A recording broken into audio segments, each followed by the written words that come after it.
Program yang diusung Paket Amerta dinilai sangat bagus dan pro-rakyat. Para saksi berkomitmen untuk bertugas dengan sebaik-baiknya saat pencoblosan dan penghitungan suara mulai dari tempat pemungutan suara TPS hingga selesai.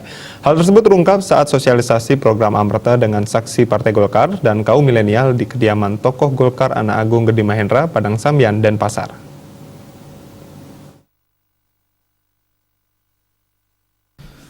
Ketua Tim Pemenangan Paslon Amerta Wayan Mariana Wandira mengatakan bahwa tugas saksi yang sekaligus menjadi relawan ini tidak hanya dalam menjaga suara di TPS saja, akan tetapi juga menyampaikan kepada saudara, sahabat, dan juga kepada masyarakat bahwa Pilwali ini Amerta adalah pilihan tepat karena berbagai program pro rakyat yang diusung, diantaranya program bantuan untuk kelahiran 1 juta rupiah, santunan kematian 10 juta rupiah, seketuruna-turuni 25 juta rupiah, PKK 5 juta rupiah, prajuru 30 juta, subsidi untuk sekolah swasta, dan penggratisan BPJS kepada masyarakat yang bekerja di sektor non-formal.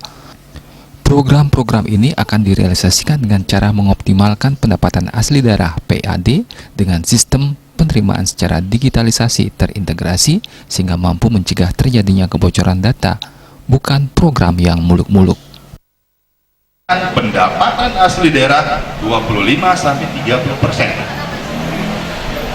Pendapatan daerah yang maksimal yang meningkatkan pendapatan daerah 25-30% inilah yang akan dipakai Amerta untuk membiayai yang sebutkan tadi.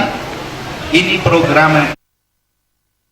Sementara calon wali kota Denpasar Gede Ngurah Ambar Putra berpesan kepada para saksi dan kaum milenial agar ikut mensosialisasikan visi misi paslon Amerta serta mampu memaparkan program Amerta kepada masyarakat luas yang benar-benar menginginkan perubahan di kota Denpasar, yang tentunya perubahan ke arah yang lebih baik.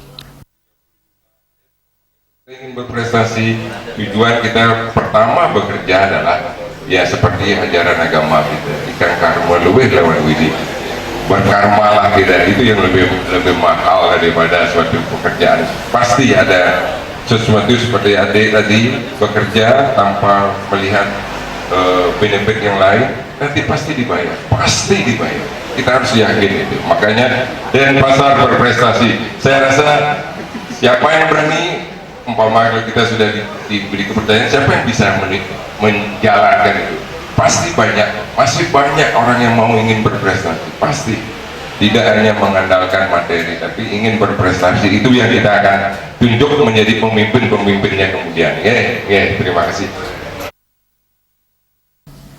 Pada kesempatan ini juga diadakan diskusi dan tanya jawab terkait Pilkada 9 Desember mendatang dan kesiapan Amerta dalam memimpin kota Denpasar. Semuanya dua jari remote. Nomor 2. Joblos nomor 2. Amerta. Menang. Agus Sudiatmika, Bali TV.